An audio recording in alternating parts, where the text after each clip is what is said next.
Muito obrigado por terem vindo. É um enorme prazer e uma honra poder receber nesta casa, não só aos médicos, mas enfim aos não médicos também que estão aqui a participar neste debate. E quero aproveitar este momento para, em nome da Secção Regional do Norte, agradecer a presença da Paula Rebelo, que é jornalista da RTP, conhecida provavelmente todos vocês, que vai moderar este debate, mas quero agradecer também aos participantes neste debate. Os participantes neste debate, desde logo, deram o seu sim. Temos aqui várias sensibilidades representadas. Acho que o debate vai poder ser interessante. Espero que o debate, enfim, seja sereno, tranquilo e que decorra com elevação.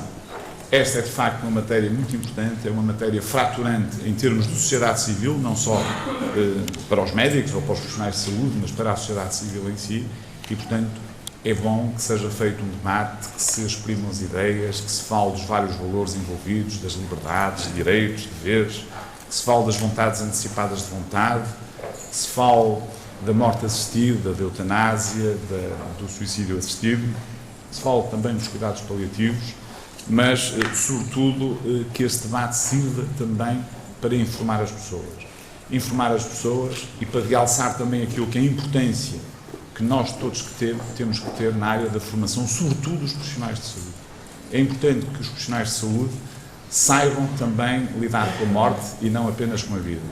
Muito obrigado a todos. Um abraço muito especial também ao Dr. Jaime Mendes, que teve o cuidado de vir de Lisboa, e, portanto, eu agradeço-lhe penhoradamente estar aqui presente, e também ao nosso bastonário, que eu não sei se ele veio de Lisboa ou de Coimbra, se ele estava em Coimbra ou em Lisboa hoje, mas também, enfim, deslocou-se para estar aqui connosco. Portanto, eu vou passar a palavra à Paula Rebelo e muito obrigado pela vossa presença. Muito obrigada, muito boa noite. Desde logo, obrigada por este convite para um debate que é por demais pertinente, recheado de personalidades experientes, consagradas e com uma valiosa diversidade de opiniões. Desde logo, é uma honra também, tendo em conta, se me permitem, os palestrantes, e eu muito obrigada, Dr. Miguel, enquanto anfitrião, também pelas suas delicadas palavras. Portanto, nos palestrantes, o bastonário da Ordem dos Médicos, o professor José Manuel Silva, especialista também em Medicina Interna, a doutora Edna Gonçalves, membro dos colégios da especialidade de Oncologia Médica e Medicina Interna e da subespecialidade de Medicina Paliativa, e atualmente também membro do Grupo de Reflexão Ética da Associação Portuguesa de Cuidados Paliativos. O professor António Sarmento, especialista em doenças infecciosas e farmacologia clínica. À minha esquerda, o professor Rui Nunes, presidente da Associação Portuguesa de Bioética e professor catedrático de Sociologia Médica e Bioética. A doutora Isabel Ruivo, pediatra, vocacionada para a área da neuropediatria e uma das subscritoras do Manifesto pela Despenalização da Morte Assistida. E, finalmente, e não menos importante, o Dr. Jaime Teixeira Mendes, presidente da Secção Regional do Sul da Ordem dos Médicos, mas hoje aqui na qualidade de cirurgião pediátrico e um dos primeiros subscritores deste manifesto que relançou o debate que ainda se pode dizer de um dos temas mais fraturantes da nossa sociedade.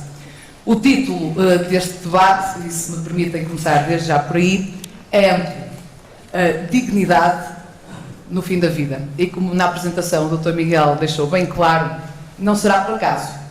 Até porque se ingir à eutanásia ou à morte assistida, que no fundo, e não escusamos de estar a dourar a pílula, é o que na realidade aqui nos traz, mas seria, no entanto, redutor quando por arrasto estes fraturantes temas nos levam a aprofundar ou a dar visibilidade a outros igualmente importantes, se não mesmo urgentes, como é o caso dos cuidados paliativos e a dignidade na morte, quando enquadrada, e esta casa sabe-o bem, no nosso sistema de saúde e a realidade de tantos profissionais, familiares e principalmente dos doentes. Mas é um debate que deixa ainda muitos constrangidos. Mas com uma morte é a única certeza que temos nesta vida, com os desafios colocados pelo aumento da esperança média de vida e pelo reverso da medalha das novas tecnologias e inovação terapêutica, é para mim, permitam-me assumi-lo, também um debate que ainda mais se impõe.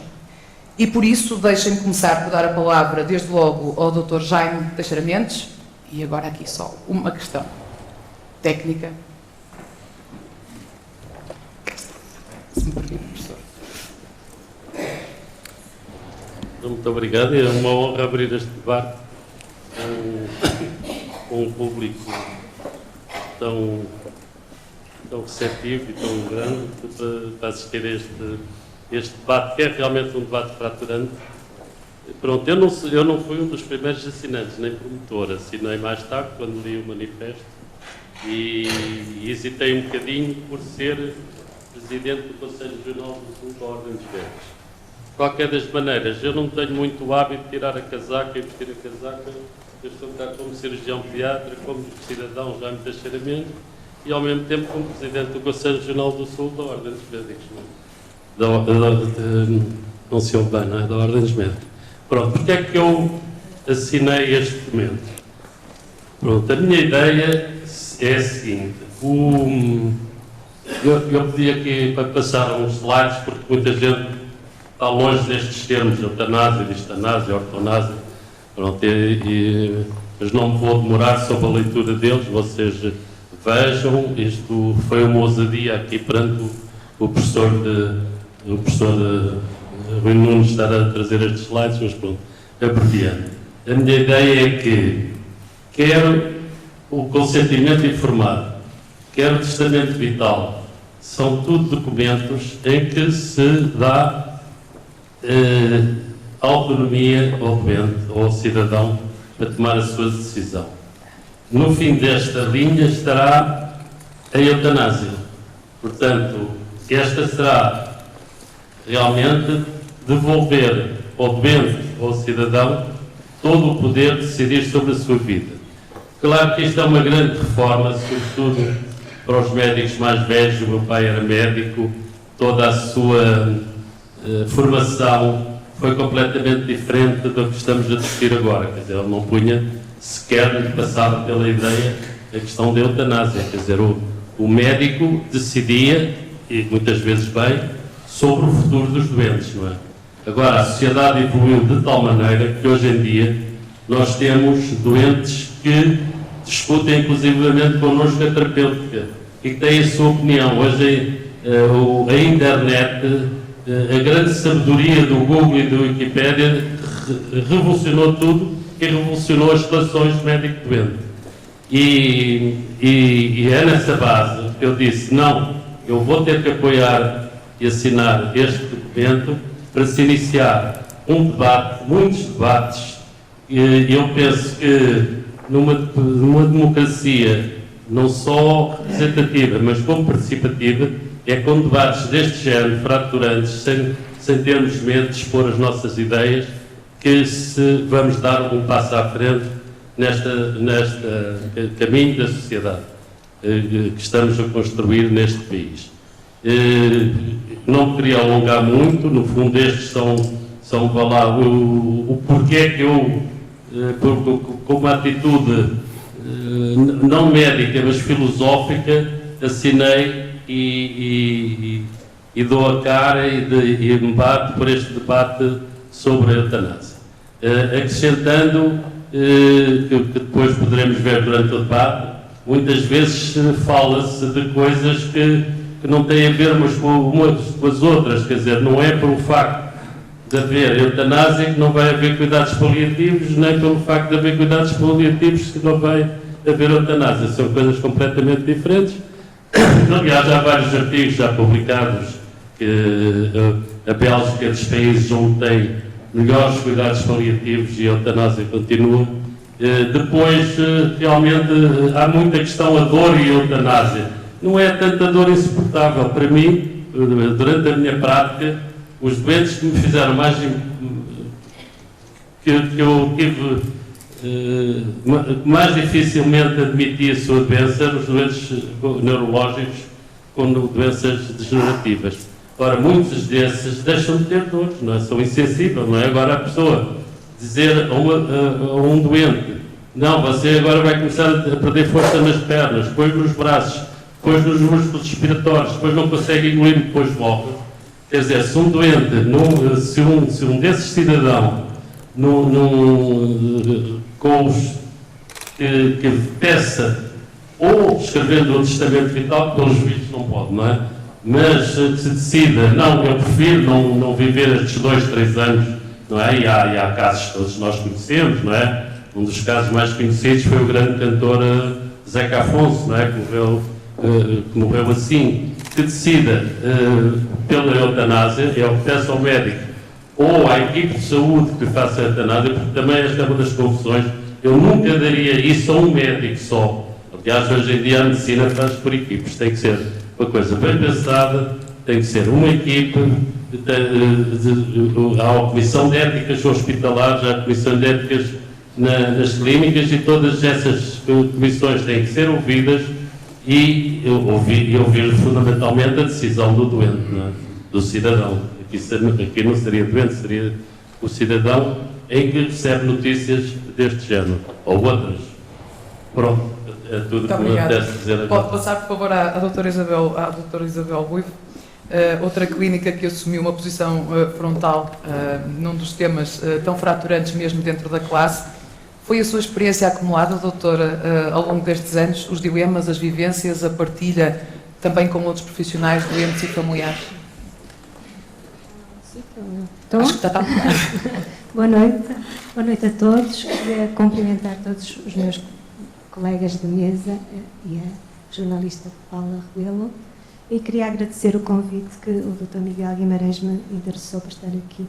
E estou muito contente por estarmos todos aqui e por ter tanta gente aqui à nossa frente, e espero que toda esta noite consigamos avançar um pouco mais na discussão do que é este tema tão difícil para todos nós. E é verdade que estou aqui porque tenho uma experiência de vida que já não é curta, e tenho uma experiência de vida pessoal e tenho uma experiência de vida com os meus doentes, e tenho também a reflexão que fui fazendo, e ultimamente, estes últimos tempos, dediquei mais tempo a isso e estudei mais, e fui para os livros também, porque os livros, a literatura também nos traz muita ajuda quando estamos a pensar em temas tão transcendentes como este. E tenho estudado muito, evidentemente. Eu não sei tudo, é evidente.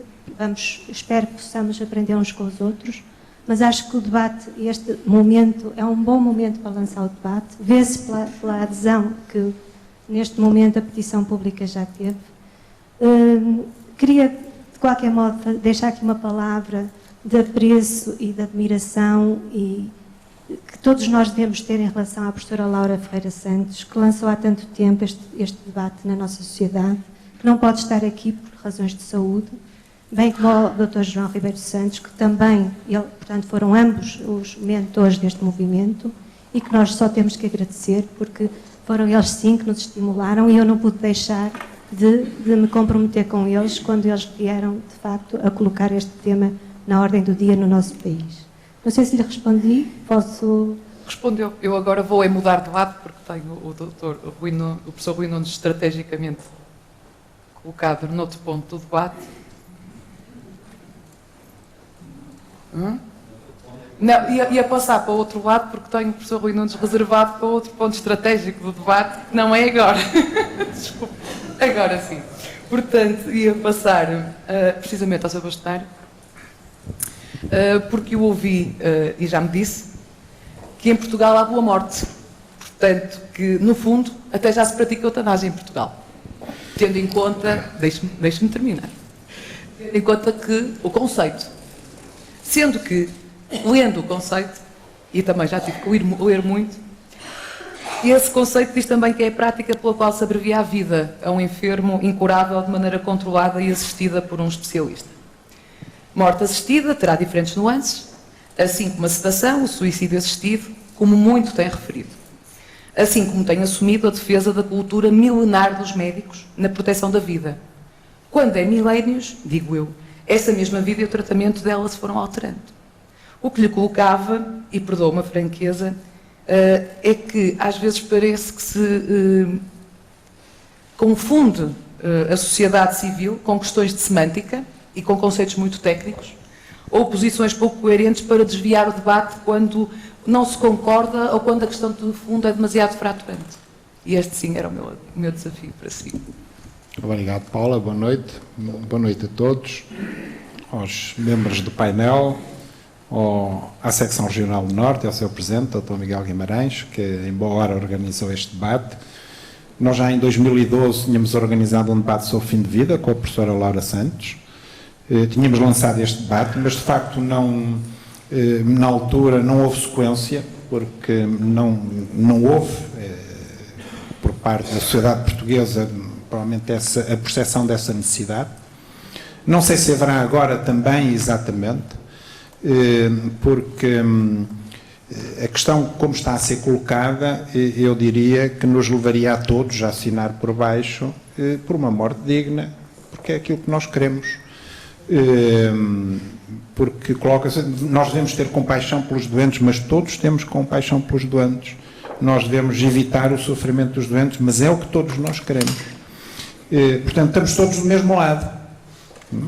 E foi por isso que eu escrevi que a eutanásia já se pratica, porque significando eutanásia literalmente boa morte, é o que todos nós queremos, é o que nós tentamos que os nossos doentes tenham. Morte assistida já os nossos doentes têm quando morrem no hospital, sempre que possível. Por isso há aqui uma série de confusão de conceitos que levam algumas pessoas, não sei se muitas ou poucas, não as conheço a todas, a considerar que a eutanásia seria necessária, ou seja, a antecipação de morte, para evitar o sofrimento das pessoas. E é isso que é discutível, e é essa a questão que está em cima da mesa, é se nós podemos ou devemos antecipar a morte das pessoas que sofrem, e se não temos outro recurso. Por exemplo, eu diria, quando o Hipócrates, enfim, definiu os seus princípios para o exercício da medicina há 2500 anos, entre aspas, vou falar entre aspas, talvez na altura se justificasse a eutanásia, porque não havia os recursos científicos que há atualmente. E, no entanto, já nessa altura, ele achou que a função dos médicos era efetivamente defender a vida e era ganhar a confiança dos seus doentes, no sentido de o médico ter como missão defender a vida. Defender a vida, tratar intercorrências, evitar, tanto quanto possível, o sofrimento das pessoas.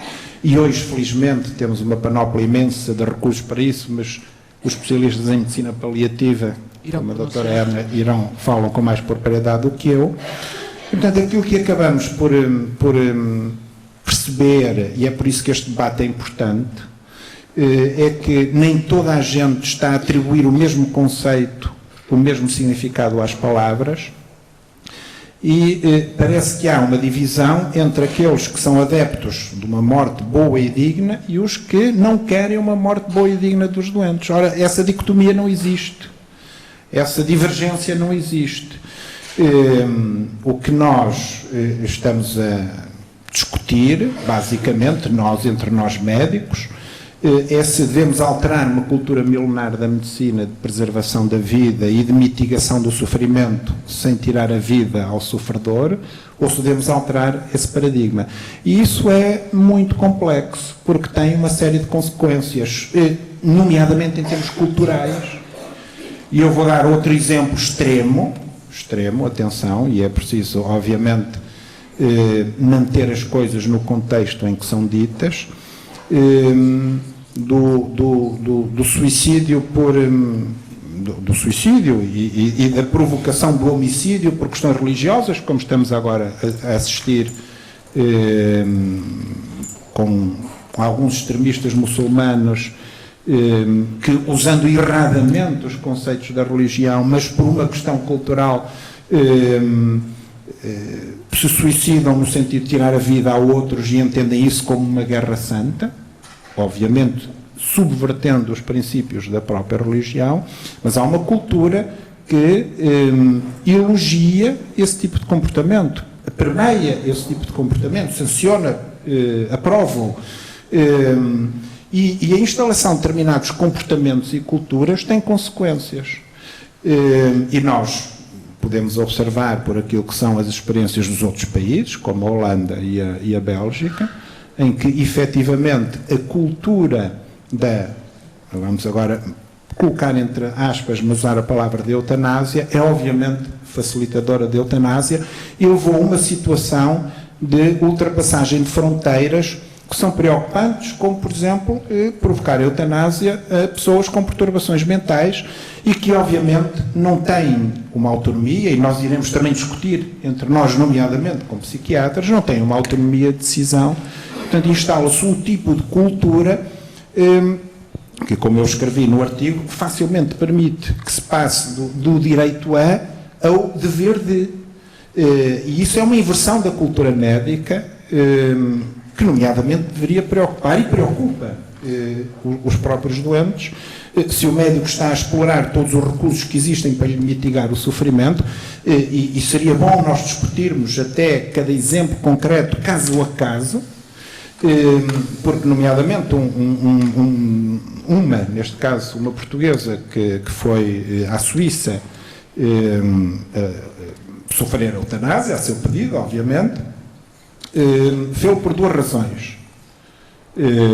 Por aquilo que está descrito, porque teria dores insuportáveis e certamente provavelmente não estaria a ser convenientemente tratada das suas dores, não teve certamente acesso à medicina paliativa e tinha medo de perder a autonomia, era uma pessoa que vivia sozinha.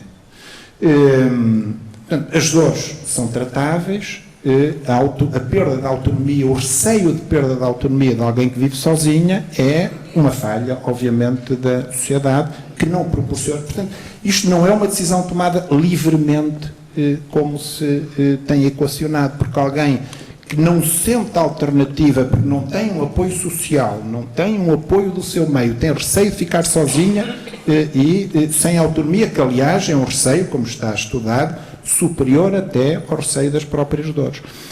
São o receio das pessoas se tornarem um fardo para a família, o que é cruel, que as pessoas sintam necessidade de morrer para não se tornarem um fardo para a família, de terem receio de perda de autonomia, de sentirem que há uma perda de dignidade associada à sua condição, que se vai acentuar, porque depois vai sempre alguém dizer, mas se calhar podias optar pela eutanásia. Ou seja, há uma cultura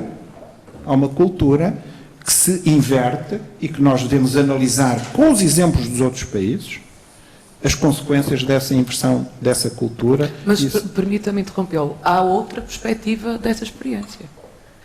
Aliás, vê-se logo desde na Holanda, em que se suspendeu a criminalização durante um ano para se perceber a realidade do que estava a acontecer, desde que os médicos relatassem os casos, e se percebeu a enormidade de morte assistida camuflada que existia.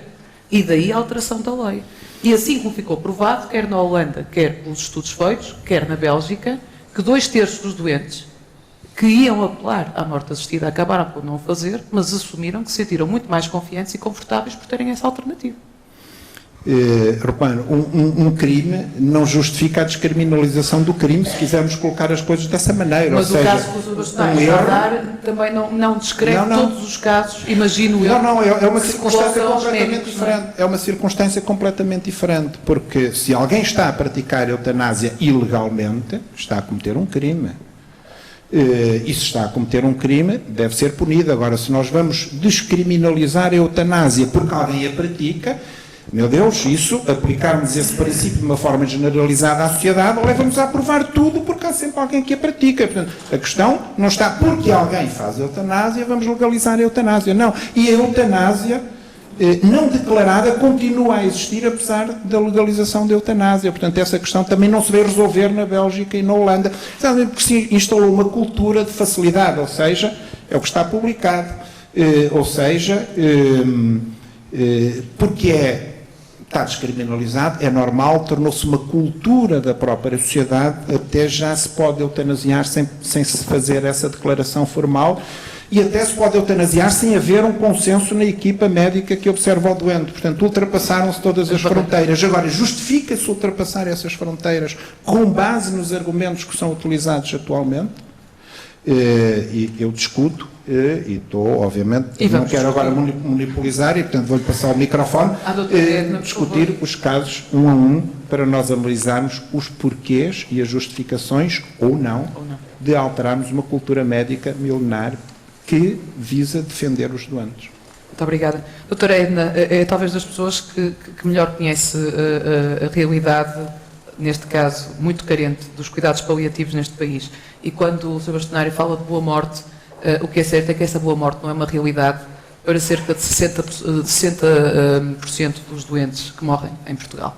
Portanto, nós temos cerca de 5.000 doentes por ano que têm acesso a cuidados paliativos, quando a Associação Nacional de Cuidados Paliativos estima que existam 60.000 ou mais, certo?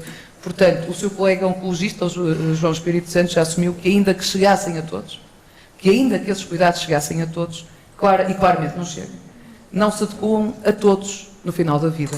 Qual é a sua perspectiva?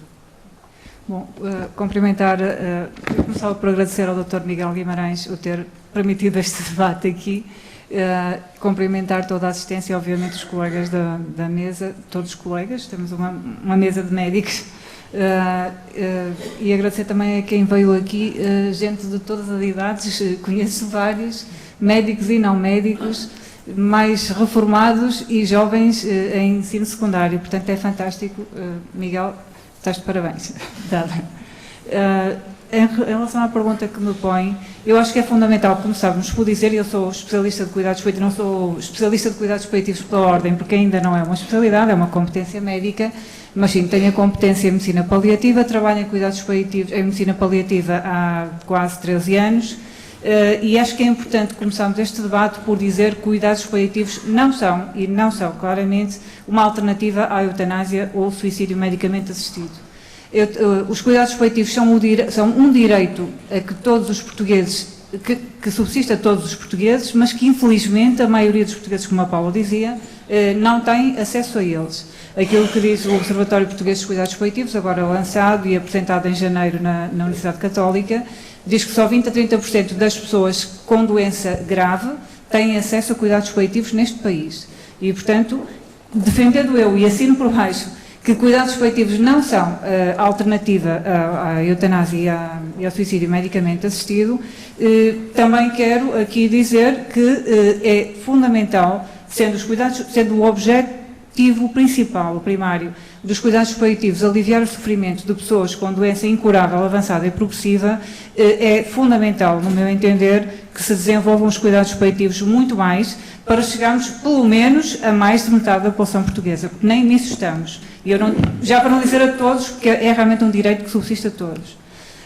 E, portanto, em relação à questão que me punha, também dizer que, sendo um direito, é fundamental que sejam desenvolvidos, dizer que existem atualmente muito boas equipas de cuidados paliativos em Portugal, elas têm vindo a aumentar felizmente, mas infelizmente também, eu falo da minha equipa, trabalho no Centro Hospitalar de São João e está aqui uma boa parte da equipa, mas estão aqui vários colegas de outras equipas, nós estamos todos subcarregadíssimos de trabalho e, portanto, é fundamental que se criem novas equipas e é fundamental que as equipas que existem sejam potenciadas e sejam alargadas e seja permitido o seu trabalho. E que seja permitido o seu trabalho 24 horas por dia, 7 dias na semana, porque infelizmente sofrimento por doença incurável, avançada e progressiva acontece a todas as horas do dia e da noite. Esta é uma questão. Em relação àquilo que o Dr. Jorge Espírito Santo e vários artigos dizem, e todos nós sabemos isso, quem trabalha em cuidados paliativos, os cuidados paliativos não são a solução para todos, claramente não são. E aqui, sim, não são porquê? Porque no meu entender, e penso que no de muita gente, a questão da eutanásia ultrapassa largamente o problema médico. Eutanásia eutanásia não é um tratamento médico, a eutanásia o que faz é matar o que sofre para resolver o sofrimento e os médicos habitualmente o que fazem é tratamentos para resolver os problemas e não acabar com aquele que é alvo dos nossos cuidados. Por outro lado, e continuando na linha do que tinha a dizer, a eutanásia, no meu entender, e o Sr. Bastonário falou disso ou aflorou esse problema, ultrapassa claramente o problema médico. A eutanásia tem a ver com, é uma questão da sociedade, tem a ver com valores, tem a ver com contornos culturais, com contornos éticos, obviamente, com contornos jurídicos, que é o que estamos aqui a discutir, tem a ver com a noção de dignidade que cada um tem a ver com a noção de autonomia que cada um tem a ver com a definição de liberdade que cada um tem. E, portanto, isto não são assuntos só dos médicos, obviamente. É evidente que, sendo médico e trabalhando em cuidados paliativos, e tenho falado nisto um bocadinho com o Miguel Guimarães, é óbvio que os médicos têm aqui um papel fundamental de educação à população. Primeiro, os médicos têm que ser educados, obviamente, mas também, claramente, os médicos vão ser formadores da população no geral. E tenho dado, enquanto profissional de cuidados paliativos, dou habitualmente as aulas de controlador, e aqui estamos a falar de morfina, por exemplo, e vejo como a morfina é tão maltratada pelos nossos colegas. já para não falar no resto da população. E o que eu ainda no outro dia dizia ao Miguel, os mitos da morfina que existem na população alargada não surgiram por acaso, que as pessoas não médicas não sabiam que a morfina matava, se os médicos não nos dissessem que a morfina pode matar. Não sei porque é que se agarrou tanto, ou porque é que agarramos tanto esta ideia de que a morfina mata, e esquecemos a ideia de que o paracetamol, que é o Benuron, não mata também, porque mata, provavelmente já matou mais pessoas que a morfina. E, portanto, acho que os médicos aqui têm claramente um papel formador da sociedade muitíssimo importante, do qual não se podem, obviamente, desligar, mas, como é óbvio, têm que ser formados. E se nós soubermos, como diz o Observatório Português de Cuidados Paliativos, que das 8 faculdades de medicina que existem neste país, nenhuma delas, tem uma disciplina de cuidados paliativos obrigatória no curso, nos 6 anos de formação básica dos médicos, isto é preocupante. E estamos a pôr este tema, a querê-lo discutir agora e querer pôr os médicos como executores da morte dos doentes, acho de um perigo tremendo para a sociedade no geral. E, portanto, como dizia no início quando me entrevistavam, não sendo este para mim, eu individualmente não proporia este tema agora, mas já que ele foi proposto, agradeço aos promotores do manifesto a oportunidade que nos estão a dar de também discutirmos este tema. E não só de eutanásia, mas claramente de podermos falar de cuidados paliativos e daquilo que os médicos também têm que aprender a fazer, para poderem sim ser promotores de boas ideias, ou melhor, para serem bons formadores da população em geral. É difícil neste momento, se os médicos não sabem ainda o que é, ou se os médicos têm ainda muita dificuldade em parar ou em definir encarniçamento terapêutico, e eu confesso que na área em que trabalho é muito difícil definir encarniçamento terapêutico, e concordo que, sobre bastonar, esta não é uma decisão para o médico individual. As decisões de encarniçamento terapêutico, e aqui quando estou a falar, eu sou oncologista também, mas sou internista de base, e em cuidados, no hospital onde estou neste momento, tratamos doentes oncológicos e não oncológicos. E o Dr. já me falou aqui, e acho, para mim tem sido uma experiência tremenda, os doentes com esclerose lateral amiotrófica, falou aqui do Zeca Afonso. Na nossa equipa temos neste momento, em menos de 7 anos, o serviço tem quase 7 anos, mas em cerca de 5 anos tratamos até agora mais de 120, acompanhamos mais de 120 doentes com esclerose lateral amiotrófica. Portanto, estou à vontade para falar desses doentes. E acho que tem sido difícil, estão aqui outros colegas, não da área da medicina paliativa, colegas da pneumologia, por exemplo, colegas da psiquiatria, com quem trabalhamos de uma forma colegial na abordagem a estes doentes, porque é assim que tem que ser. E nós temos reuniões, neste caso mensais, mas sempre que é necessário, para discutir até onde é que vamos, o que é que fazemos. E, portanto, enquanto isto não acontecer, enquanto os médicos não estiverem formados e capacitados para questionar até onde vamos, dizíamos ali antes de começar o debate, que queiramos ou não, os médicos ainda estão muito formatados no sentido de prolongar a vida o mais possível. Foi a formatação que nos foi dada. Eu acabei o meu curso há mais de 25 anos e foi como foi ensinado. E tenho muita pena que os médicos mais novos, e estão aqui alguns alunos de medicina, não recebam muito mais formação que aquela que eu recebi. Na época atual, acho que não é possível, como o doutor dizia, a internet alargou imensos conhecimentos. Os doentes, os doentes com ela, quando chegam à consulta, sabem muito mais dela do que a maior parte de nós. Algumas das últimas linhas de tratamento que estão sempre a sair. E, portanto, é bom que estejamos atentos a isso. É fundamental que os médicos sejam formados também para abordar estas áreas. E, portanto, como dizia no início, eu não proporia neste momento à discussão este tema, mas já que ele está proposto, agradeço e agradeço a oportunidade de o debater. Não se importa de passar ao professor António, já viu. O professor já viu de tudo e já falamos sobre tantas coisas nos últimos anos. Já viu de tudo nas infecciosas, uma área tão complexa e delicada, mas ainda tantas vezes vista como embaraçosa na sociedade. Já viu ainda mais como intensivista. Portanto, na inovação tecnológica, nesta inovação terapêutica, isto tirou-lhe dilemas ou, por outro lado, criou-os ou intensificou-os? Pronto, só sentar. Então, muito boa noite. Em primeiro lugar, também gostaria de agradecer ao Dr. Miguel Guimarães, tenho que agradecer mesmo o ter-nos aqui. E queria também dizer que é uma alegria muito grande estarmos todos aqui, porque estamos por motivos transcendentes, isto é, por motivos que transcendem, que ultrapassam os nossos interesses pessoais. Porque todos nós achamos que estamos aqui a refletir no que será melhor para o ser humano e para a sociedade e para a relação médico-doente. Estamos todos com essa intenção. Portanto, eu realmente, há um bocado, quando o Dr. Miguel Guimarães dizia que esperava que o debate decorresse com serenidade e elevação, claro que vai decorrer com serenidade e elevação, não tenho dúvida nenhuma, porque ainda um bocado antes disto começar, falava com a Isabel e realmente lhe dizia uma coisa que eu sinto. Eu sou absolutamente, e começo pelo fim, sou absolutamente contrário à legalização da eutanásia, completamente. Pronto, e é a minha ideia e é aquilo que eu acredito. Mas respeito em absoluto as pessoas têm uma ideia oposta à minha. Porquê? Porque o fazem não por interesse pessoal, mas porque acreditam que isso será realmente também melhor para a sociedade e para os doentes e, portanto, isso merece respeito e não animosidade, de modo algum. Pronto. E isso não tenho dúvida nenhuma disso. Agora, realmente a minha... Eu gostaria de definir aqui uma coisa, e antes de responder à doutora Paula Rebelo em relação aos dilemas que se nos levantam os progressos tecnológicos, nomeadamente na área da medicina intensiva, que é a minha área, eu gostaria de dizer uma coisa. Eu entendo, e estou a falar de eutanásia aqui, falando de eutanásia como processo ativo e direto de induzir a morte a pedido do doente por motivos de compaixão. Portanto, para mim é essa, e não há... Acho que está praticamente a ser abandonada em quase toda a parte a designação de eutanásia passiva. Eutanásia passiva deve-se chamar, se quiserem, ortotanásia, ou seja, uma morte natural, uma morte em que se respeitam muitas das leis da natureza.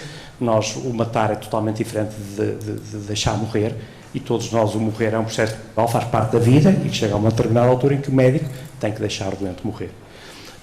E realmente, e agora voltando, respondendo aqui à questão da doutora Paula, eu gostaria de dizer uma coisa. Realmente estes novos avanços terapêuticos permitem prolongar o processo de morte.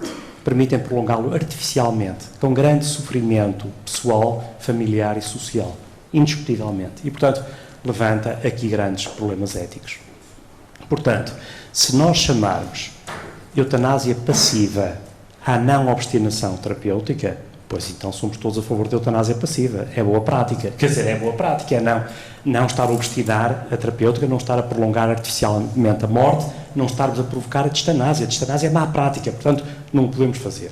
E, realmente, esse pode ser um argumento para que a sociedade encare com bons olhos a eutanásia, mas não estando a distinguir a tal passiva da ativa.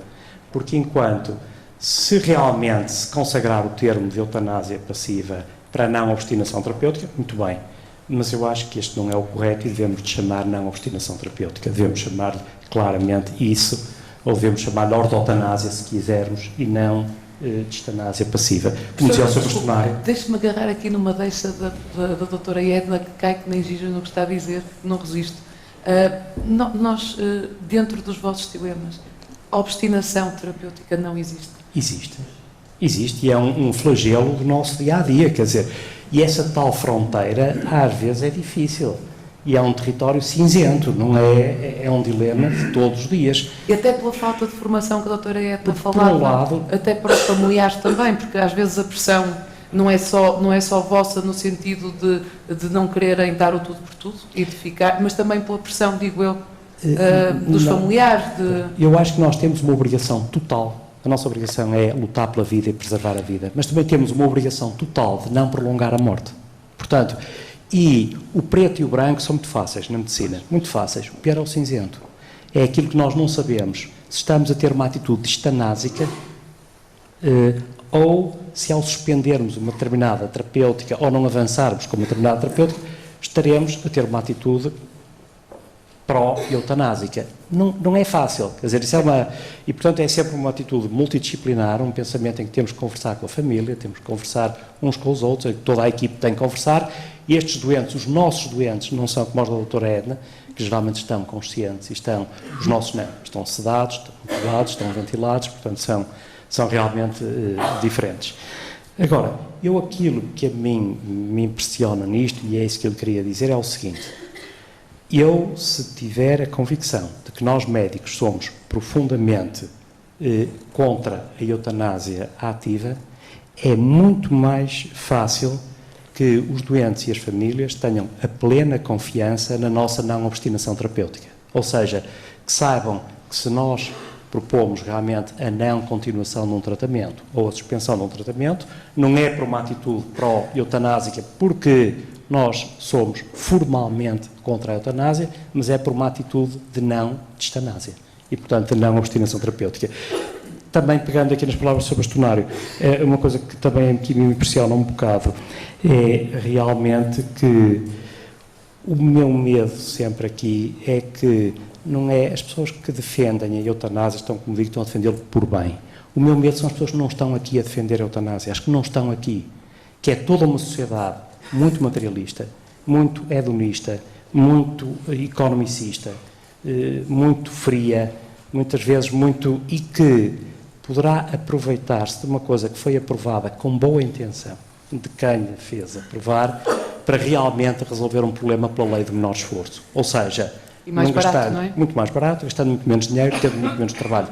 Dá imenso trabalho, muitas vezes, um doente nos últimos dias de vida, particularmente se está consciente, como a doutora, é imenso trabalho. A pessoa tem que lhe resolver uma série de problemas. E como é que lhe mantém a esperança? Não é dizendo aquele que não vai morrer e não é enganando, mas é satisfazendo todos aqueles seus pequenos desejos do dia-a-dia. Se realmente lhe apetece ler jornal, que lhe levem o jornal, se lhe apetece ter televisão, que tenha televisão. Se realmente está com secreções mais abundantes, que se aliviem essas secreções. Portanto, isso dá-lhe esperança porque sabe que as suas necessidades de cada dia são resolvidas e isso ajuda muito. Mas dá imenso trabalho. E, portanto, o meu medo aqui... E são precisos imensos recursos. Exatamente. E, portanto, onde é que eles estão? numa sociedade que está a cortar em tudo que é social e tudo que é ajuda aos outros e tudo que é uma tentação enorme, e para o próprio, como dizia o Sr. Bastonário, começa a dizer assim: caramba, eu estou aqui a ser um peso para a minha família, estou a ser um peso, a gastar dinheiro, eles estão aqui já esbodegados, já cansados, já realmente eu até por eles, olha, até gostava que me matassem, para realmente não...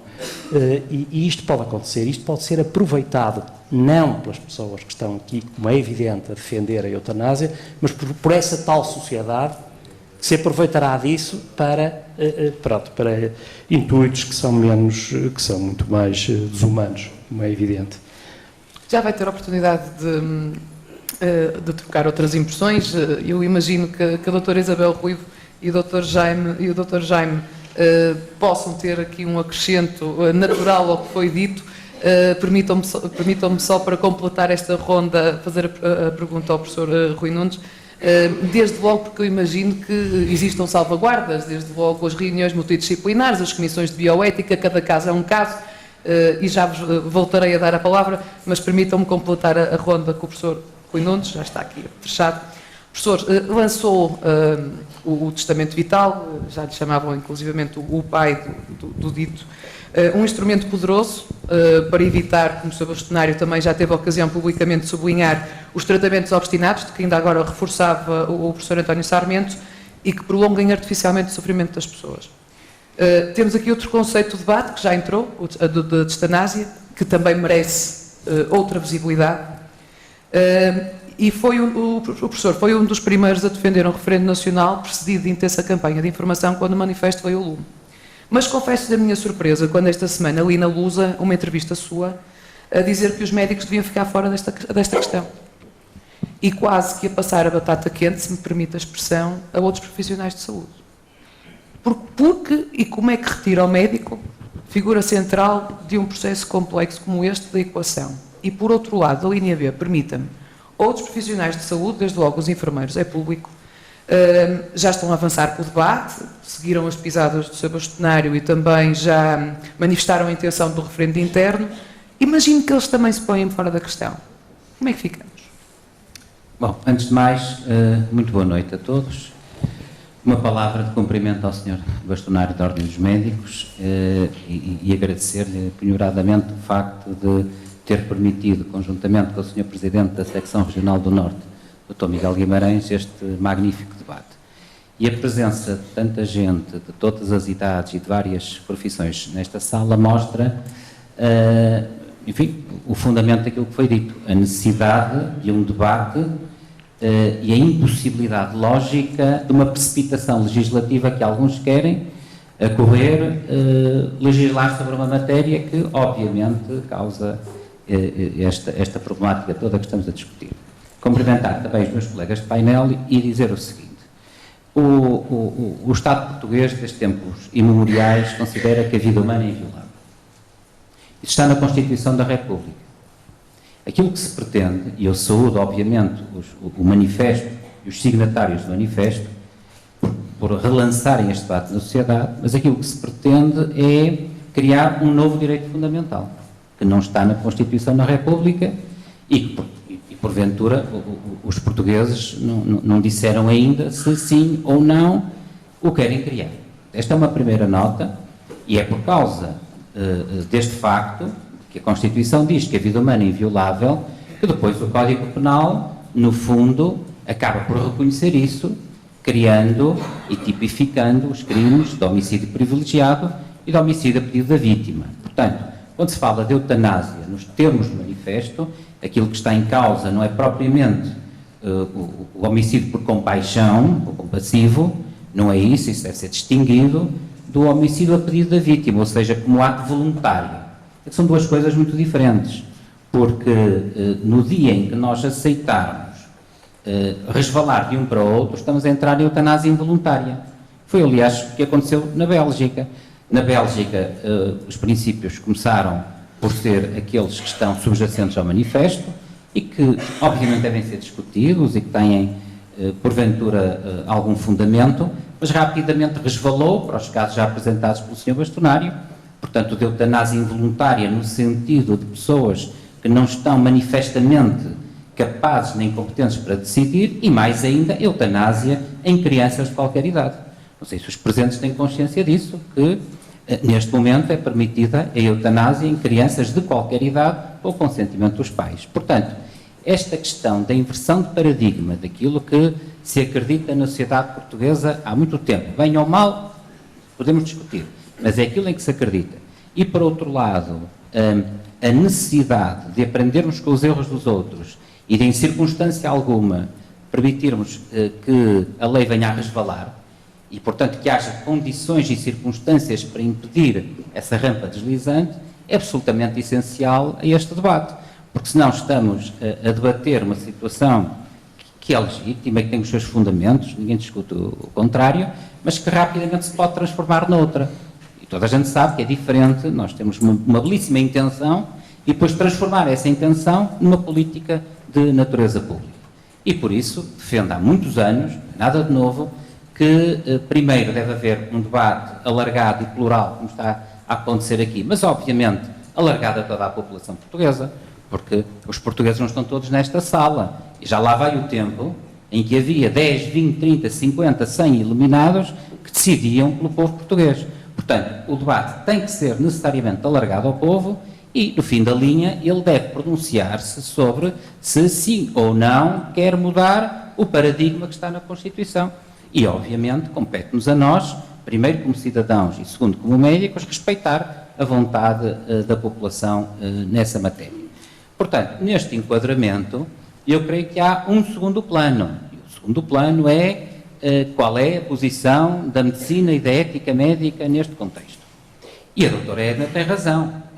Há aqui falhas de formação profissional dos médicos que não são, a meu ver, imputáveis à formação propriamente dita, mas ao conceito de medicina no final do século XX e início do século XXI. E basta nós perguntarmos aos nossos estudantes de medicina que carreira é que eles querem seguir e nenhum diz que quer ser paliativista. Querem ser neurocirurgiões, ortopedistas, otorrinos, o que quer que seja, mas não querem ser paliativistas. Portanto, isso é algo que vem mais tarde. Sim, mas não são aqueles que me passam pelas mãos. Se lhes criarem a oportunidade... Mas isto só para dizer que há aqui um percurso grande, mas não tem a ver com a formação médica, tem a ver com a filosofia da medicina, que é uma coisa diferente. É a atitude da medicina perante a formação e perante a sociedade. E já agora aproveito para dizer, porque foi aqui trazido ao debate, que a Faculdade de Medicina do Porto, que eu aqui represento, tem efetuado um enorme esforço nesta matéria. Primeiro, temos uma disciplina de cuidados paliativos no 4º ano do mestrado integrado em Medicina. Segundo, temos um curso de mestrado em cuidados paliativos, aliás, vejo aqui vários estudantes nossos, que já vai na 8ª edição, quase com uma centena de teses. E terceiro, vamos abrir, aproveito para anunciar, um programa de doutoramento em cuidados paliativos dentro de 2 ou 3 meses. Portanto, não vai ser por falta de formação que não há profissionais devidamente formados e apetrechados no nosso país. Agora, a questão central é esta. A sociedade pode evoluir se for democraticamente, se for de acordo com a vontade soberana de cada pessoa, de cada português e de cada portuguesa, pode evoluir numa determinada trajetória. Cá estaremos para respeitar essa vontade. Isso não implica necessariamente, como o Sr. Bastonário deu a entender, que a medicina tenha que mudar as suas regras éticas milenares sobre esta e outras temáticas. Porque vamos lá ver. Eu sei, aliás, que há aqui colegas de painel que não fizeram o juramento hipocrático, porque já me disseram isso noutros debates. Mas podem não ter feito o juramento hipocrático. Eu pessoalmente defendo o juramento hipocrático. Aliás, é uma enorme satisfação ir à sala Guilhermina Sugia, na presença do Sr. Presidente da Secção Regional do Norte e do Sr. Bastonário, e ver 1.300 pessoas de pé a proclamar um conjunto de valores éticos que são absolutamente inerentes e estruturais à profissão médica. E esses valores éticos não existem para gáudio dos médicos, nem para prestígio médico. Esses valores éticos existem para servir a sociedade e para servir os doentes. É para isso que eles servem. Porque o doente lá fora, o que é que espera de um médico? Espera que seja sério, que seja vertical, que seja íntegro, ou seja, em síntese, que se comporte e que haja de acordo com valores. Os valores não são imutáveis, sabemos disso. Mas também não são impostos com um clique, porque a sociedade, e nomeadamente alguns agentes sociais, entendem que deve mudar. E, portanto, neste contexto, eu digo que há 2 planos de discussão. Há o plano da ética social, da legislação e da despenalização. E depois há um segundo plano, que é o da ética médica, e se os médicos, coletivamente falando, entendem, sim ou não, que querem evoluir nesta matéria. Se não quiserem, e eu não tenho neste momento a percepção, mas, enfim, ouça com muita atenção o nosso bastonário, podem entender que é inconsentâneo com a ética médica a prática de eutanásia, precisamente porque as pessoas lá fora podem achar que os médicos devem ser formados para tratar, para diagnosticar, para aliviar o sofrimento e não propriamente para tirar diretamente a vida. E, portanto, nesse contexto, efetivamente é verdade. Eu propus que este debate também tem que ser feito, ou seja, para além do debate da ética social e da despenalização, que está, no fundo, ligado ao manifesto que foi apresentado, um outro debate interno à classe médica, mas não é para servir a classe médica, é para a classe médica servir a sociedade e manter-se fiel aos princípios milenares que norteiam a nossa atividade e que eu penso que, pelo menos muitos médicos, não querem abrir mão. Isto não é... Muitos também não queriam fazer quando foi o referendo à interrupção voluntária da gravidez. Não tenho essa percepção. No entanto, abriu-se o espaço para a objeção de consciência. Não tenho essa percepção e devo dizer Olha, eu lembro, fizemos debates precisamente aqui sobre o assunto. Mas eu pessoalmente não tenho essa percepção. A minha percepção sobre isso é aliás, ligeiramente diferente. Creio que, enfim, há aqui uma meia-culpa a fazer, com certeza. Creio que, eventualmente, a ética médica possa não ter ela própria evoluído atempadamente.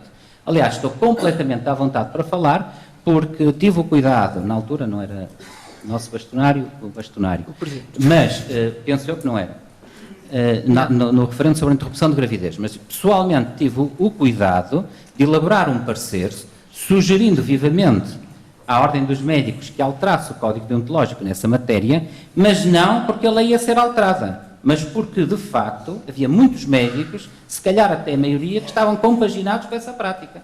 E tanto é assim que não há nenhum caso, que eu saiba, de um médico que tivesse sido penalizado por isso. Portanto, não creio que seja uma situação análoga. O que me parece é que nessa matéria a ética médica evoluiu e não estava transposta no Código Deontológico.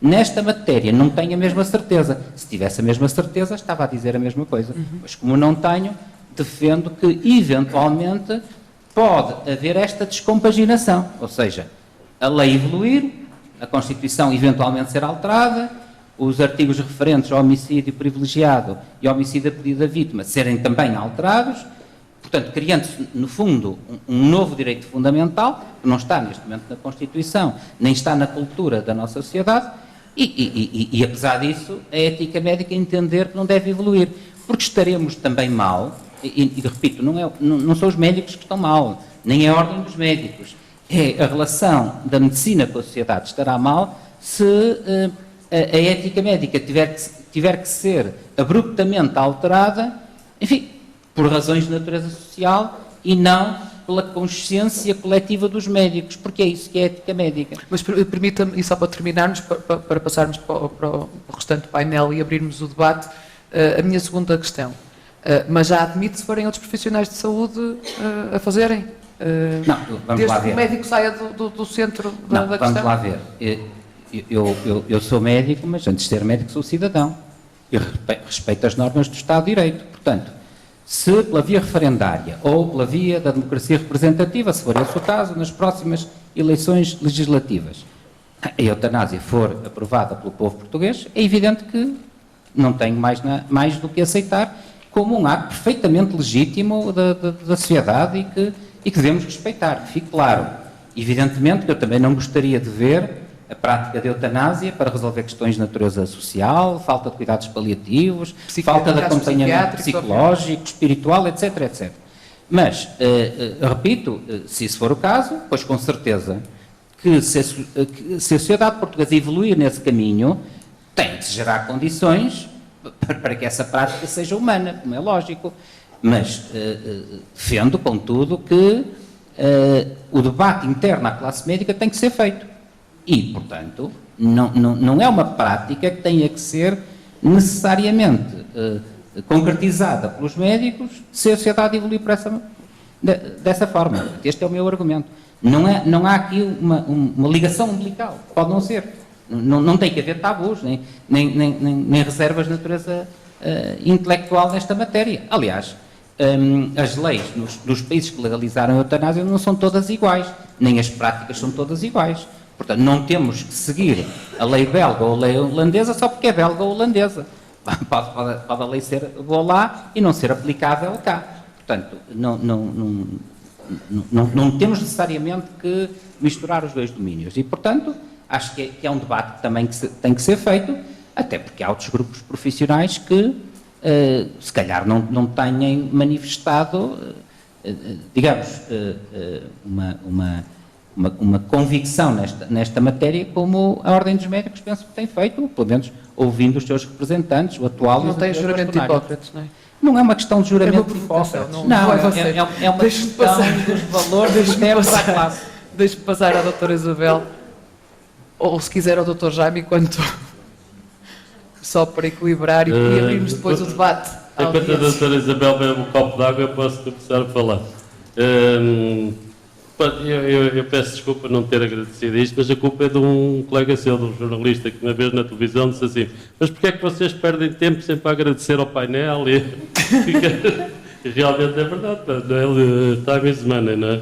Mas pronto, eu é só para dizer, por acaso até está aqui, se não me engano, o presidente da minha competência também em Oncologia Pediátrica. Pronto, isto é só para dizer da formação, quer dizer, mas claro que eu tenho todo... A minha vivência de médico é com crianças, etc., completamente diferente da vossa nos cuidados paliativos. Aliás, não sei, mas penso que ainda nem há cuidados paliativos pediátricos e devia haver. Agora, não há dúvida que, pronto, eu tenho a minha formação, vocês têm a vossa, mas além do mais, o que sou cidadão deste país. Aliás, como disse o professor, e muito bem, quer dizer, eu estou aqui também como cidadão, eu sou o primeiro cidadão, depois é que sou médico. E claro, eu tenho os meus valores, respeito os valores de todos os que estão aqui na sala, completamente. Só peço é que também respeitem os meus valores, não é? Cada um tem os seus valores. Portanto, aqui não há de maneira nenhuma posições economicistas, etc., que eu acho que, levando o debate para esse lado, eu me sinto um bocadinho ofendido. Mas pronto, passo perfeitamente isso. Agora, quanto ao juramento de Hipócrates, eu não fiz porque eu formei-me na Suíça, quer dizer, como muita gente sabe aqui, não foi por causa do Numerus Clausus, quer dizer, infelizmente, pronto, tive uma bolsa de estudos da PID e fui lá fazer acabar o curso em Lausanne. Portanto, lá não havia juramento de Hipócrates, eu não ia dizer, eu quero fazer o juramento de Hipócrates. É evidente que não. E não dei, e não sou pior que os outros. Podem querer, não sou pior que os outros. Aliás, num outro debate eu até disse uma coisa que é muito interessante e que nós devíamos rebater, era que os nossos colegas são como os nossos irmãos. E realmente o que eu vi nesta minha passagem aqui por este terreno é que muitos não são meus irmãos, ou irmãos como esses eu dispenso perfeitamente. Pronto, eu no fundo, isto é uma discussão não só de médicos, é de homens de direito, é de juristas, é dos deputados, é de todos os cidadãos, e é isto. Eu acho estranho que o professor Rui Nunes venha com a história da Constituição e do Código Penal, quando tivemos num debate que vai passar dia 2 de março, se não me engano, na sociedade civil, e uma distinta professora de Direito Constitucionalista, eu esqueci o primeiro nome, mas será Maria de Oliveira Martins, portanto filha do Dr. de Oliveira Martins, disse que não havia problema nenhum na Constituição, nem sequer no Código Penal, no que eu me admirei, porque quer dizer, há uma pena para homicídio, mas se um médico ou um enfermeiro praticar uma eutanásia, tem uma pena muito menor do que um homicídio que vai de 8 a 10 anos.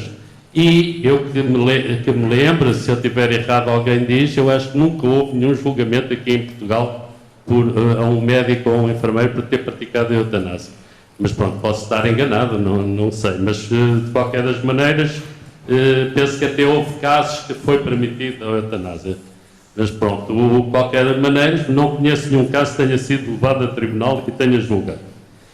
Mas pronto, isto não é o nosso debate, a gente talvez me esteja a afastar um bocadinho, mas eu acho que também esta questão do bastonário estar muito ligado ao juramento milenar de um senhor Hipócrates, que a gente nem sabe se era aquele, não é? Porque há muitos historiadores que dizem que Hipócrates era uma espécie de senhor de Zé Manel da Grécia, na altura, não é? Portanto, havia muitos Hipócrates, portanto, exato, havia muitos. Portanto, a gente nem sabe se o juramento era daquele. E depois é isto, na altura, quer dizer, todos sabemos que havia escravos, quer dizer, nem com o juramento de Hipócrates se safavam, não é? Pronto, a gente estar presos a este juramento, realmente, quer dizer, tinha muito que dizer aqui. E parece, segundo historiadores, é que aquele juramento foi exatamente feito porque a certa altura havia muitos doentes a recorrer à ilha de Kos e havia tantos médicos, mas todos queriam ver o Hipócrates, não eram os outros. Então faz-se um regulamento para dizer, não, vamos distribuir aqui para os nossos colegas, quer dizer, este fez X, aquele veio aquilo, portanto, aliás, o juramento parece que foi feito por causa disso, para haver uma livre escolha do médico, como se fala agora, não é? E aí parece que ele tinha feito. Agora, o que eu acho é que ninguém obriga ninguém a fazer a eutanásia. Quer dizer, isto é realmente a discussão do déjà vu da interrupção voluntária da gravidez. Quer dizer, as pessoas dizem, a gente vai aprovar a lei da interrupção voluntária da gravidez, vai ser abortos por todo o lado, pá, isto acabou. Vejam a Holanda, vejam a Bélgica, vejam a Alemanha, quer dizer, pronto, vamos deixar de ter população em Portugal. O que é que acontece? Houve menos abortos desde que a lei está em vigor. Portanto, eu tenho alguma confiança nos nossos juristas, nos nossos deputados, e penso que se fizer tem que se fazer uma lei de despenalização, se fizer uma lei de despenalização, ela será bem feita, com todos os cuidados, não é? Eu parto dessa ideia, que não se vai fazer uma lei que se permita o cair na tal rampa, que agora é um dos vossos argumentos, é a rampa, não é? Isto é uma rampa e depois começa-se a matar toda a gente e tal, é só respeito, etc. Eu penso que não, que se está a lançar alguns fantasmas nesta discussão, que não é correto, porque, no fundo, o que ele defende é a autonomia do cidadão, nem é do doente, é o cidadão, porque nós somos cidadãos deste país, depois uns estão doentes, outros são saudáveis, mas tem que ter ele tem que ter direito sobre o seu corpo, não é? E, no fundo, é a mesma coisa, a interrupção voluntária de gravidez era impor à mulher, não, você não aborta, você tem que ir para uma série de comissões e tal, depois quando passar o tempo, eu digo assim, está bem, pode abortar, mas agora já não, a lei já não permite. Pronto, eu penso que isto não é Hipócrates, isto é hipócrita, não é? Mas pronto, no fundo, era no fundo esta a posição que me levou a assinar esta declaração e tentar alargar o debate, evidente, a toda a sociedade. Quer dizer, o professor Rui Nunes diz assim, aqui não estão os portugueses todos, é evidente, não sei o que é aquilo que quer dizer, só se ele está a pensar fazer como naqueles cantões suíços em que se junta tudo ainda hoje na praça e de braço no ar a gente vai aprovar a despenalização da eutanásia. Claro que não era isso que ele queria dizer, evidentemente. Pronto, este também foi um bocadinho para aligerar este debate que já por si é pesado. Se querem um caso, eu dou sempre o mesmo caso, porque eu acho que não é muito correto, mesmo entre médicos, nós estamos aqui a falar de casos que vivemos. Quer nos cuidados intensivos, quer nos cuidados das coisas, quer em enfermarias, quer no IPO, quer de Santa Maria, onde eu trabalhei, quer num, quer no outro. Acho que não é muito correto trazermos casos para subsistir aqui. Mas há um caso público que até deu um filme, não é? O Mar Adentro, que é o Ramão São Pedro. Quer dizer, eu também gostava de saber o que é que vocês pensam disso. Quer dizer, uma pessoa que está há 30 anos imobilizado, que não se pode suicidar ele próprio, que pede insistentemente para a eutanásia. Pronto, qual seria a solução? Ir para os cuidados intensivos? Ir para os cuidados paliativos? Quer dizer, ele já não se justificava. Ele estava a ser alimentado por familiares, não é? Agora, quer dizer, é uma situação dramática, mas que existe. Ou que existiu, e pronto, e ele, aliás, até, como todos sabem, a pessoa que fez a eutanásia foi a tribunal e acabou por ser absolvida, não é? Ou não houve seguimento de culpa e de prisão.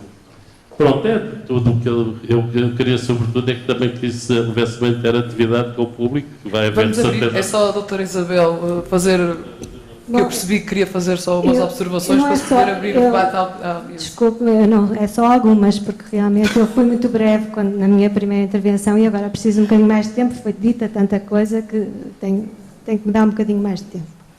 E a primeira coisa que eu tenho a dizer é que foi um bocadinho ambicioso pensar que íamos discutir todas aquelas coisas que o Dr. Miguel Guimarães mencionou no princípio, todos os temas que nos preocupam neste momento, neste primeiro debate, quer dizer, que não é o primeiro, evidentemente, é um dos muitos que já houve e com certeza que vai ter que haver muitos outros. E, portanto, não podemos discutir aqui nem as dificuldades do cuidado dos idosos e do fim de vida, que são tão difíceis neste momento. Não podemos discutir aqui a profundidade dos temas dos cuidados paliativos, embora todos nós concordemos que eles são poucos e precisam de ser melhorados. Não podemos discutir tudo em profundidade.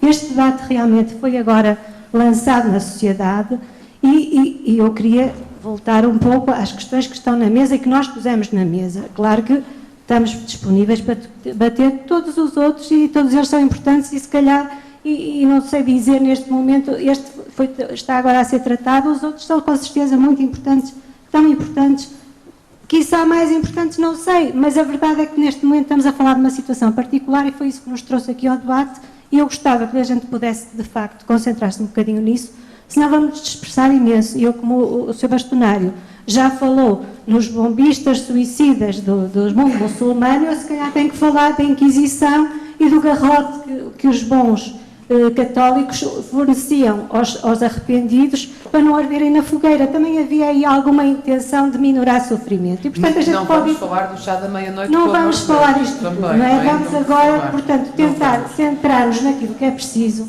e realmente temos tanto que falar que não vamos dispersar um bocadinho o nosso discurso.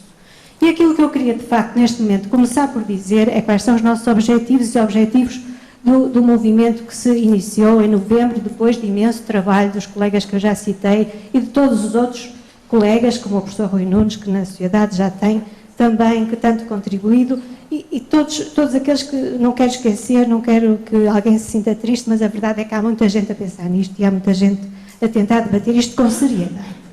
A questão que eu queria levantar, portanto, são os nossos objetivos que estão escritos no manifesto e que eu, como representante neste momento da coordenação desse movimento, tenho que chamar aqui a atenção. E tem a ver com a tal eutanásia ativa a pedido reiterado de doente que está numa situação de doença grave e terminal e que não tem solução nem esperança para a sua situação.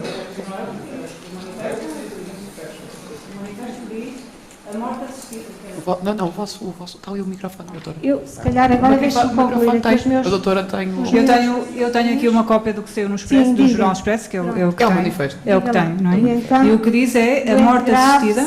A morte assistida é um direito do doente que sofre e a quem não resta outra alternativa por ele tida aceitável ou digna para pôr termo ao seu sofrimento.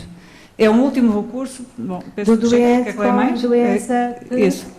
Não é o que está aqui. Não fala em doente terminal, não fala em doença terminal. Fala em doença grave e sem solução. Não fala, Isabel, não fala. Pronto, Não. depois Eu deixa-me estou a agora ler. acabar o resto, É o direito depois a gente do vai doente, é o direito do doente, pode ser uma pessoa com uma constipação, sei lá, uma gripe. talvez. Não é disso que Não estamos sei. a falar, Aqui é está por favor, e Não vamos extremar, vamos centrar na cadeia central, porque já percebemos que há aqui balizamentos óbvios. Doutora Isabel, por favor, continue. Portanto, como eu estava a dizer, queria centrar a questão morte assistida, defendemos-la,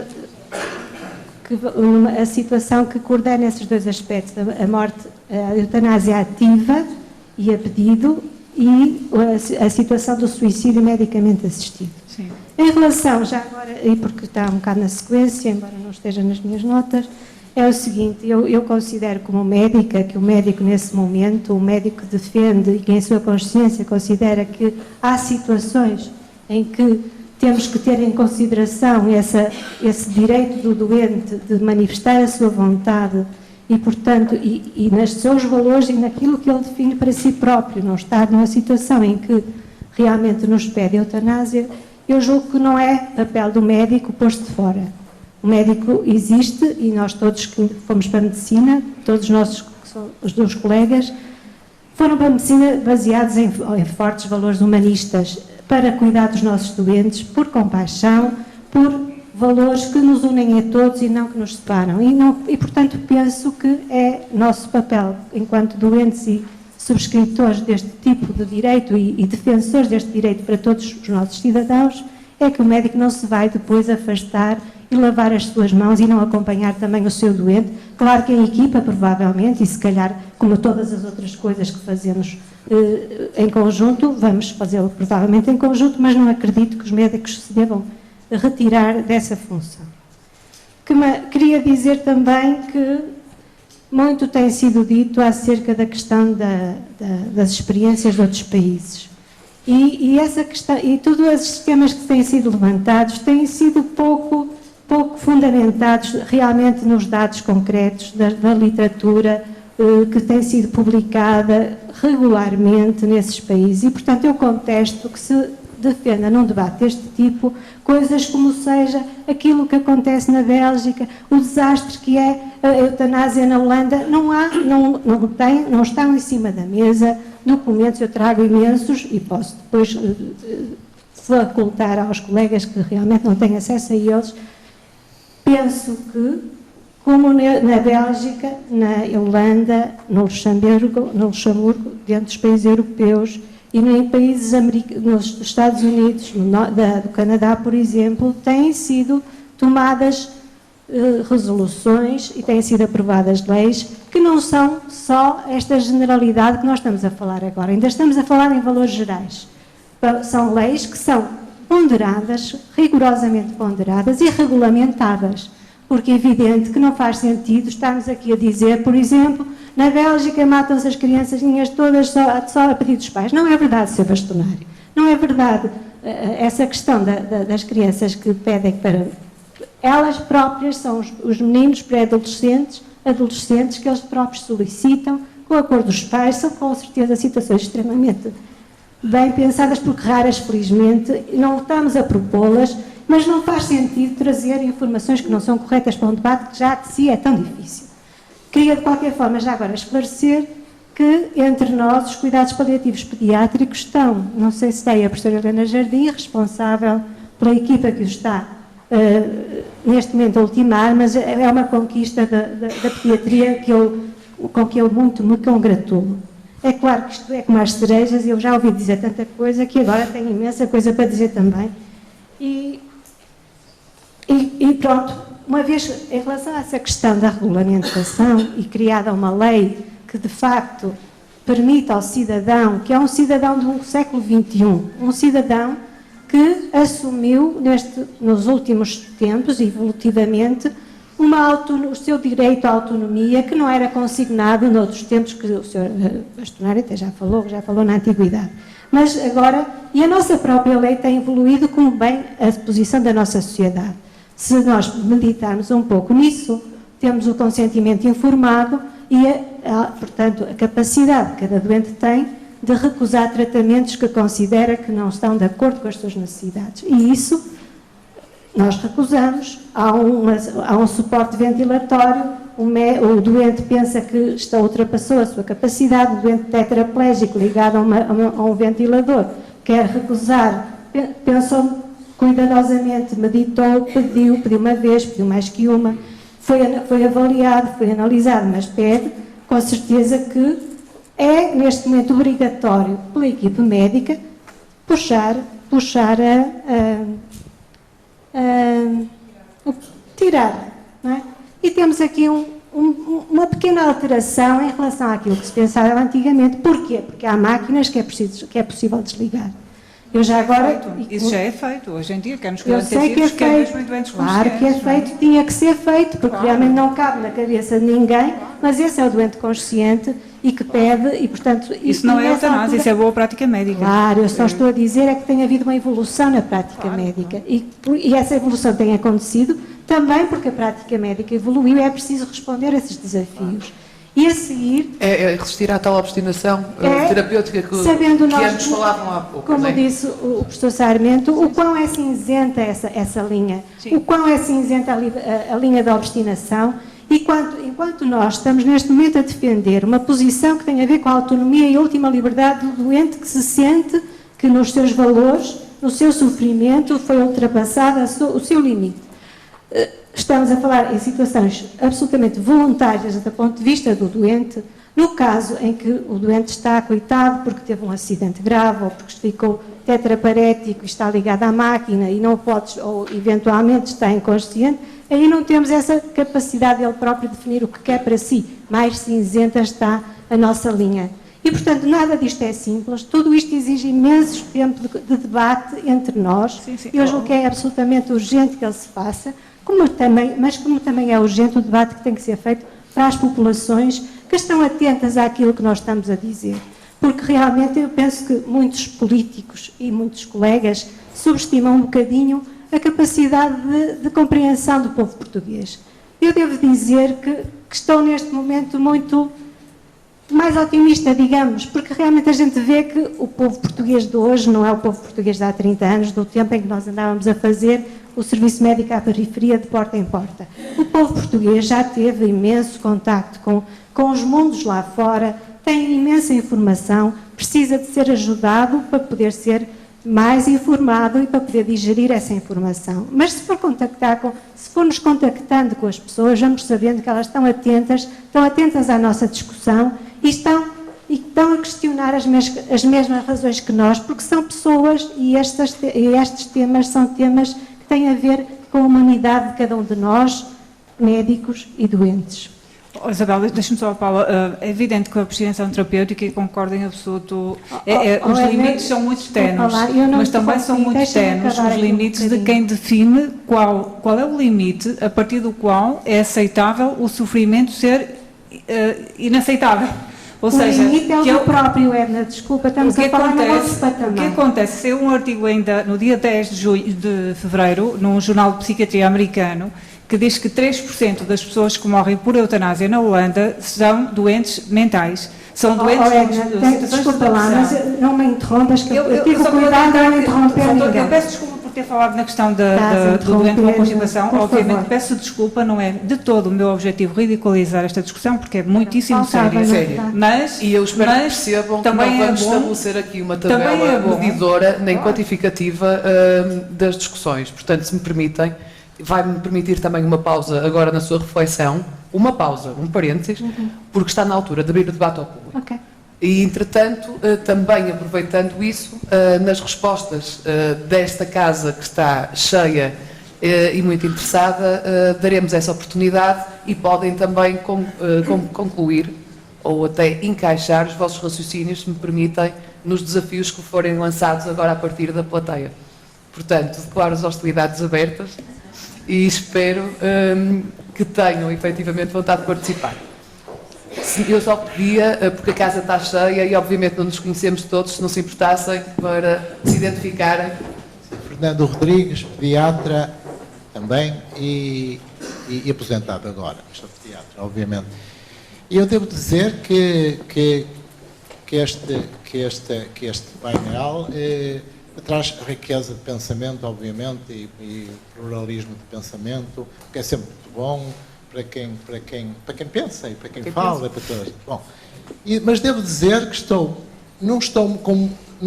tenho dúvidas muitas e custa-me sempre um bocadinho ver a assertividade de determinados discursos que vão passar, não tanto aqui, porque são discursos muito articulados, muito ricos, mas realmente ver a assertividade sobre um problema tão candente e que eu acho que é daqueles problemas em que nós dizemos sim ou não, o tal preto e branco, é difícil.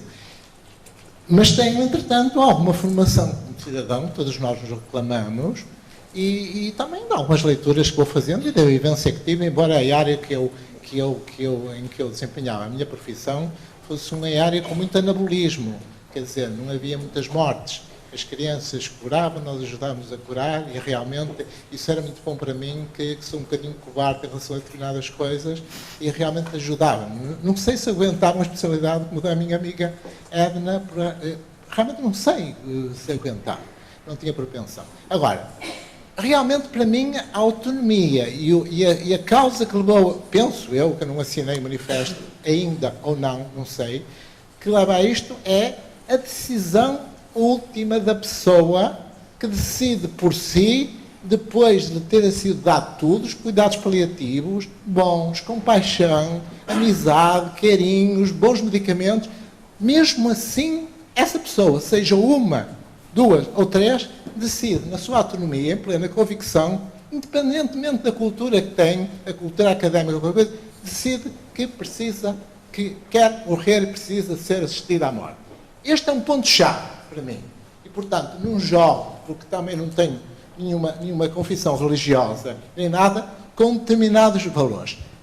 Preocupa-me muito, e a minha amiga Isabel, caríssima amiga, me perdoe, mas um pouco, também uma certa assertividade em relação que teve às crianças, em relação ao problema da Bélgica, que também, para mim, realmente é um problema que me é muito caro. Porque todos nós sabemos que a evolução da criança, que é um ser humano com uma dinâmica muito própria.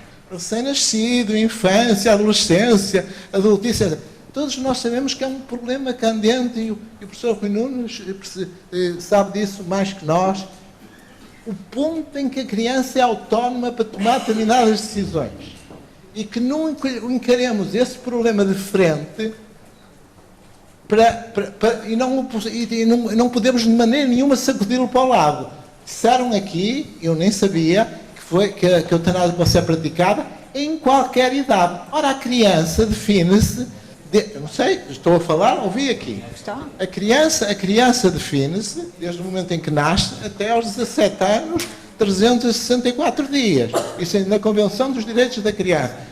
E, verdadeiramente, quem lê problemas de ética de saúde, como será o meu caso, e nos temas jurídicos, realmente a zona em que neste momento se discute baixou dos 16 para os 14, deixe-me simplificar isto, e realmente assim com muitas nuances. E então eu pergunto, e só vou trazer mais lenha para aqui, para esta discussão.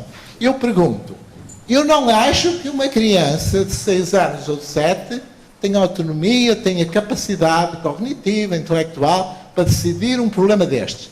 Mas também não quero, se realmente vier a eutanásia, que seja um pai ou uma mãe, seja ele qual for, decidir por ela e o desgraçadinho da criança, que tem um tumor igual ao tumor do adulto, fique privado, que assista na morte não temos de eutanásia.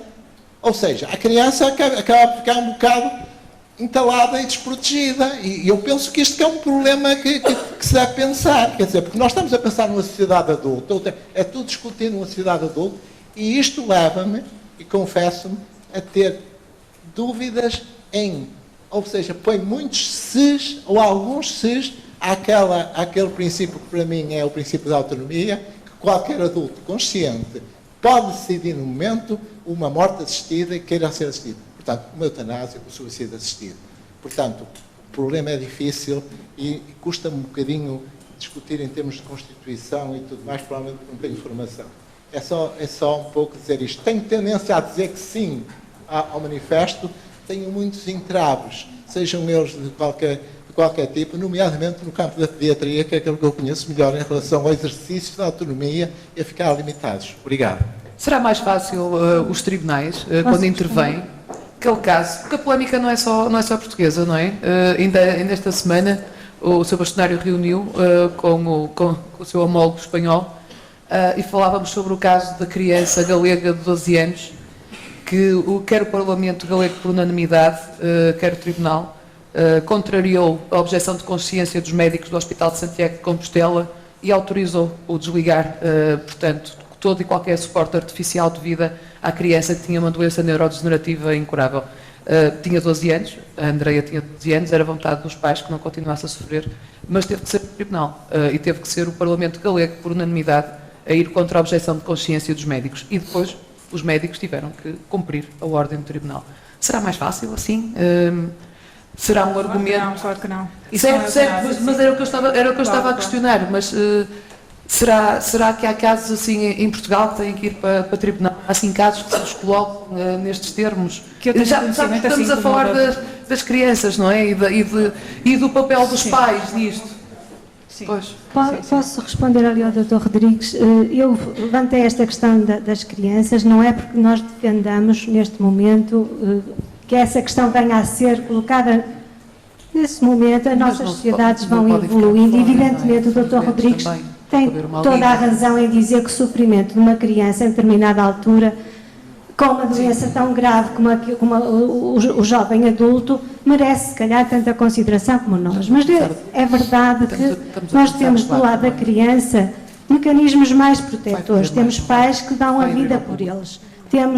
Temos cuidados que são mais humanizados dentro do nosso sistema de saúde. Temos um sistema de saúde e temos uma sociedade que cuida das suas crianças. E, portanto, apesar de, neste momento, eu não estar aqui a defender a eutanásia para as crianças, porque há evidentemente imensas dificuldades, como o Dr. Rodrigues também, como eu sabe, como a professora Helena Jardim também, como eu sabe, outros colegas que estão aqui e que lidam com crianças com sofrimento importante, e colegas da oncologia.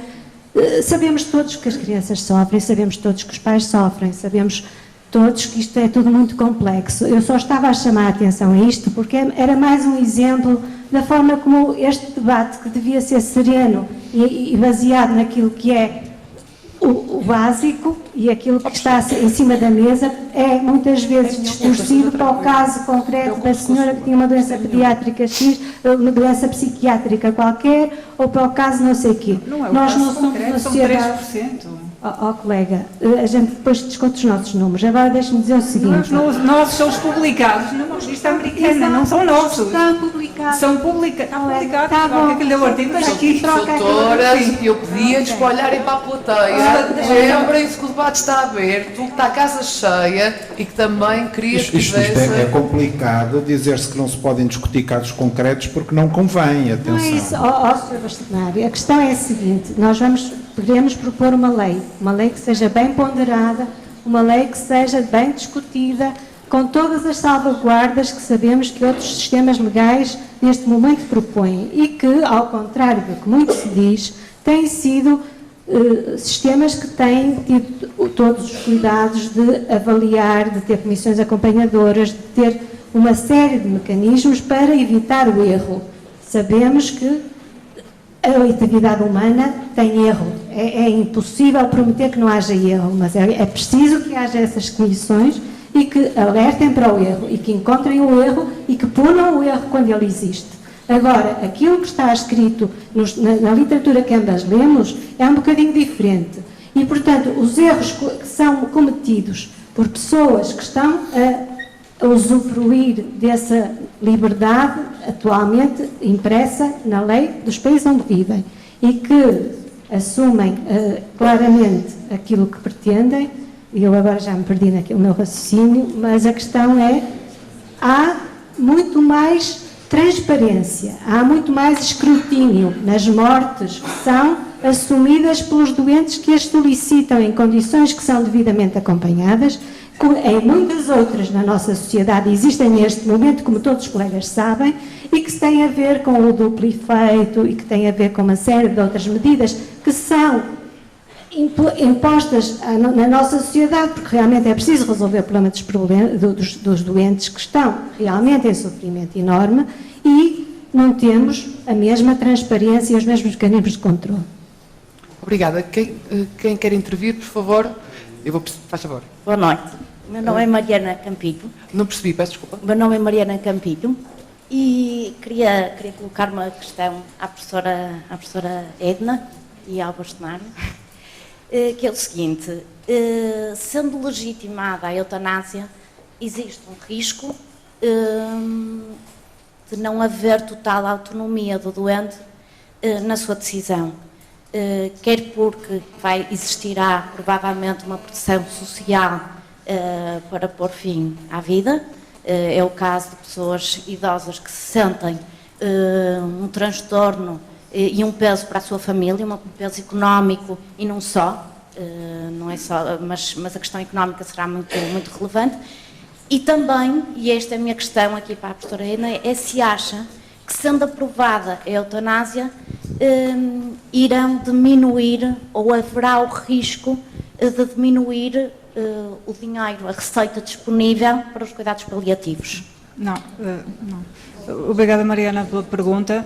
De todo não tenho medo que a eutanásia diminua o dinheiro dos cuidados paliativos. Aliás, nesse aspecto estamos todos de acordo. Os cuidados paliativos não são contrários e são para desenvolver sempre.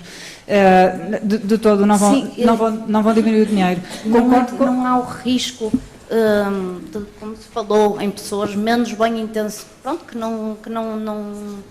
nem defendam nem deixem de defender, mas, por exemplo, tenham pura e simplesmente preocupações económicas. A minha questão, Mariana, está mais, e isso não tive a oportunidade na hora de dizer, porque não quis alongar-me na minha exposição, quem trabalha em cuidados paliativos, e estão aqui vários profissionais de cuidados paliativos, sabem bem, e trabalham só em cuidados paliativos, está bem? Eu só trabalho 40 horas por semana, para além de todas as extras, em cuidados paliativos há mais de 12 anos.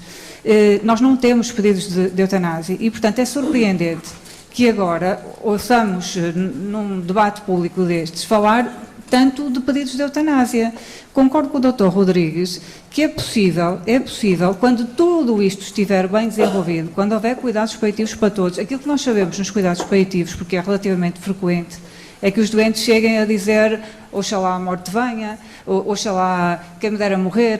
Isto é frequente. Mas também o mais frequente é a prática de nós todos, e estamos aqui vários profissionais, é que 2 dias depois, 3 dias depois, uma semana que seja depois, o doente diz: ainda bem que eu não morri. Faz sentido eu estar aqui. Ajude-me a viver. A minha experiência hoje em dia, e estamos neste momento a lidar com situações dessas, em doentes com, por exemplo, com esclerose lateral amiotrófica, com ventilação invasiva ou não invasiva, a minha experiência tem sido de que os doentes ventilados, até ainda hoje ou ontem perguntava ao meu doente se estava a sofrer e ela diz-me que sim. O sofrimento é tolerável e ela diz-me que sim. E como vinha a dizer que estava a sofrer, a questão foi, ok, estaremos nós agora na hora de ponderar parar-lhe a ventilação? E a doente o que diz é, não, nem pensar. Este é o meu dia-a-dia, este é o meu dia-a-dia. Ela não é proibida de parar a ventilação, é uma discussão que estamos a ter e não está ainda fechada, está a ser tida com esta doente, mas claramente esta doente que já conhecemos há meses, está neste ponto. Está neste ponto. Isto não é eutanásia, isto é boa prática médica e é disto que eu tenho dúvidas que a sociedade portuguesa esteja preparada para fazer assim abertamente. E como a minha experiência de 12 anos a lidar com doentes em fim de vida, e também deixe-me só dizer aqui, porque fala-se muito dos cuidados paliativos como carinho. Os cuidados paliativos não são carinho. O carinho todos nós temos que o ter, com todos os doentes. Os cuidados paliativos são cuidados médicos, bem desenvolvidos. A Ordem dos Médicos na competência em medicina paliativa tem neste momento 40 e qualquer coisa médicos com competência em medicina paliativa, o que significa que têm pós-graduação em cuidados paliativos e muitos anos de experiência em medicina paliativa. E, portanto, está já mais ou menos definida, só falta que seja especialidade, Sr. Bastonário. A questão que eu queria dizer aqui é que fazer cuidados, e este é um dos perigos destas questões, e há alguns trabalhos americanos que dizem, e é verdade, aquilo que está publicado do Oregon, que foi o primeiro, penso eu, Estado americano a legislar o suicídio medicamente assistido, também dizer aqui que só 3 países na Europa é que têm suicídio medicamente assistido e eutanásia legalizada. 3. Bélgica, Holanda e Luxemburgo, e é despenalizado o suicídio medicamente assistido, medicamente não, o suicídio assistido, não por médicos, são voluntários da Dignitas que o fazem, não são médicos. Tem 20 portugueses inscritos nesta altura. Exatamente, é um artigo que saiu já agora lá foram recentemente. 6. Sim, só nestes 3 países, e se quiserem 4, é que isto é permitido. Há 6 estados americanos onde é permitido o suicídio, está legalizado o suicídio medicamente assistido. Dos trabalhos publicados do Oregon, que felizmente estão publicados e são claros, estão na net, são disponíveis para toda a gente. Aquilo que é dito é que os doentes têm cuidados paliativos. A questão que eu ponho, e por isso também eu digo, e disse aqui logo de início, que os cuidados paliativos claramente não são a solução para todos os casos, claríssimo. E o Dr. Rodrigues falou desses doentes que provavelmente, com tudo bem trabalhado, irão continuar a querer pedir a eutanásia. A questão que eu ponho esta questão não fica resolvida a mandarem-nos os doentes para os cuidados paliativos no dia em que eles morrem, ou 15 dias antes de eles morrerem. E aqui, na situação, por exemplo, dos doentes em quimioterapia, em oncologia, é pacífico, é a situação mais fácil de definir. O que faz sentido é que os cuidados paliativos entrem enquanto os doentes ainda estão a fazer a quimioterapia paliativa. Não é quando já as várias linhas de quimioterapia estão feitas, já o doente sofreu quanto bastasse com estas linhas de tratamento. Os cuidados paliativos têm que entrar precocemente se queremos que efetivamente resolvam o problema do sofrimento. Doutora, se me permite, isso daria outro debate que não é esta noite.